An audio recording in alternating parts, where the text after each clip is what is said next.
The fate of the world hangs on two volatile characters of doubtful sanity. I went from very successful businessman, to TV star, to President of the United States on my first try, Donald Trump tweeted earlier this month. I think that would qualify as not smart, but genius, and a very stable genius at that. People don't describe themselves as very stable, except defensively. Doubts swirl among laymen and experts. Trump is a narcissist, paranoid and demonizes anyone who opposes him. Drive. John Gutner, a former assistant professor of psychiatry at the Johns Hopkins University School of Medicine, told the online magazine Salon in November. Trump has an antisocial personality and exhibits signs of sociopathy. He added, I don't think people have any idea how close we're to the point of no return. I think there is an 80% chance he's going to push that nuclear button. Why? Number 1, Trump is a malignant narcissist. As far as I know, I cannot recall a single malignant narcissist in history who did not start a major war. North Korean leader Kim Jong-un, Trump's opposite number in the nuclear crisis currently unfolding, is generally regarded as sane. He is a very rational actor. Young-Suk Lee of the Central Intelligence Agency's Korea Mission Center told a CIA-sponsored intelligence conference in October. Kim Jong-un wants what all authoritarian rulers want, to rule for a long time and die peacefully in his own bed. That's possible, but not self-evident. Shukan Bunshun magazine, in a special issue devoted exclusively to North Korea, presents a different view.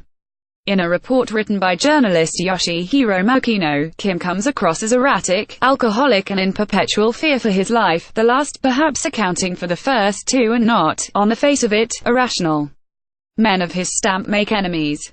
He seldom appears in public and increasingly, Mokino says, takes refuge in wine and whiskey, the very finest, notwithstanding tightening sanctions and the poverty-ridden condition of the country at large. Citing unnamed North Korean sources, Mokino portrays Kim and his immediate entourage partying several times a week, with Kim's moods as he drinks veering from cheerful to ominously silent to explosive for no apparent reason. Absolute power does that to people. On the verge of passing out, he'll suddenly snap, meeting tomorrow, first thing, only to wake up next morning astonished to find his aides in breathless attendance. The Trump-Kim dialogue to date, Little Rocket Man mentally deranged US doted, is on a level that belies what's at stake, stoking fears they neither know nor care.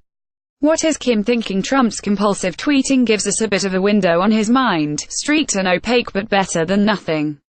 Kim nothing. We know what intelligence agents such as Young tell us they think they know, no more. His own people wouldn't even know that much.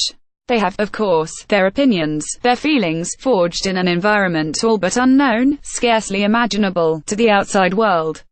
What are they thinking? South Korea-based journalist Park Sun-min, for his contribution to Shukan Bunshun's package, last fall interviewed several residents of Pyongyang, a relatively privileged enclave.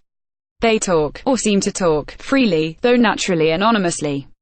Two homemakers, one 35, the other 55, represent opposing poles of cynicism and enthusiasm. I sell clothes in a market held every 10 days, says the first.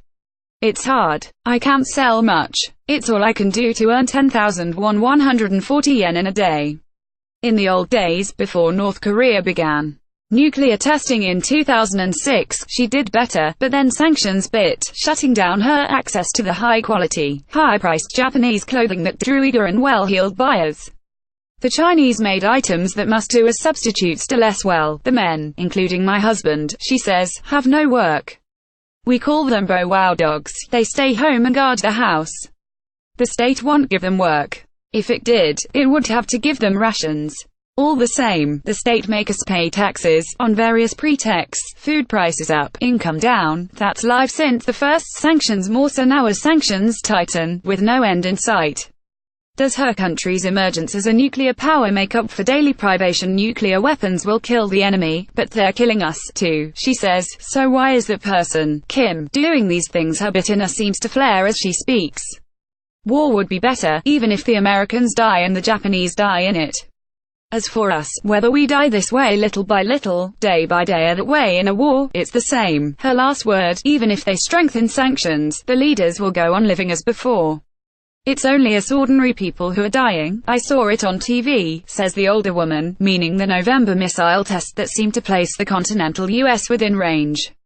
It's wonderful. It made me so happy. Don't you think? Park asks her that the money nuclear development costs would be better spent on food for the people who stay home and do their housework don't think about that, but she does think about it, at least sometimes. America is really bad. If I had it under my foot, I'd squash it like that. All the women here call America dog, pig. If it comes to war, we're not afraid. We have Chairman Kim Jong-un, so there's nothing to worry about. What's the situation at school? Park asks a 28-year-old university student. Now September, it's the agricultural struggle period. Students assigned to the countryside for 40 days of harvest work. He seems to have been near the Chinese border. I can do some bartering with the Chinese and make a bit of the money I need for school. On nuclear testing, the professors don't talk about it.